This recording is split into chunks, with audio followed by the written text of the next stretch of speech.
हठात बुलेगला ऑटो के कौन करला ଆଜି ଦିନ ଦ୍ୱିପହରେ ଢେପୁଗୁଡ଼ା ଛକ ନିକଟରେ ଗୋଟିଏ ଅଟୋ ଏବଂ ସ୍କୁଟିର ମର୍ମାନ୍ତକ ଦୁର୍ଘଟଣା ଘଟିଥିଲା, ଯାହାଫଳରେ 11 ବର୍ଷ ବାଳକର ମୃତ୍ୟୁ ଘଟିଛି। ସୂଚନା ଅନୁଯାୟୀ ମୃତ ବାଳକର ନାମ ନିତେଶ ପାତ୍ର।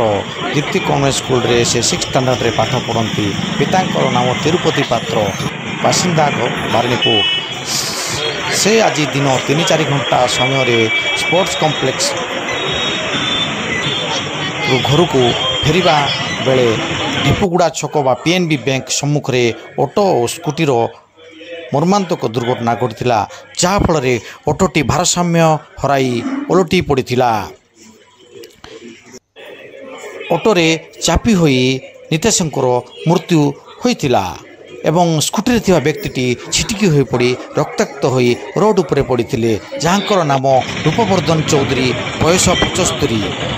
ଦୁର୍ଘଟଣା ଦେଖି ସ୍ଥାନୀୟ ବାସିନ୍ଦା ଦୌଡ଼ି ଚାଲି ଆସି ଅଟୋଟିକୁ ସିଧା କରି ରୋଡ଼ ଉପରେ ରଖିଥିଲେ ଏବଂ ଚାପି ହୋଇଥିବା ଓ ମୃତ ବାଳକକୁ ଉଦ୍ଧାର ଏବଂ ସ୍କୁଟିରେ ଥିବା ବ୍ୟକ୍ତିକୁ ଉଦ୍ଧାର କରି ଜୟପୁର ଟାଉନ ପୁଲିସକୁ ଫୋନ୍ କରିଥିଲେ।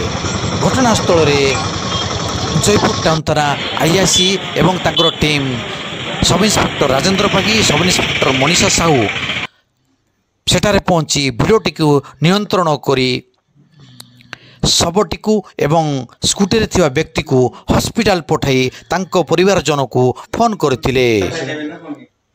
କ୍ୟାମେରାମ୍ୟାନ୍ ମନୋରଞ୍ଜନ ଗୌଡ଼ଙ୍କର ସହ ରିପୋର୍ଟର ପୂର୍ଣ୍ଣଚନ୍ଦ୍ର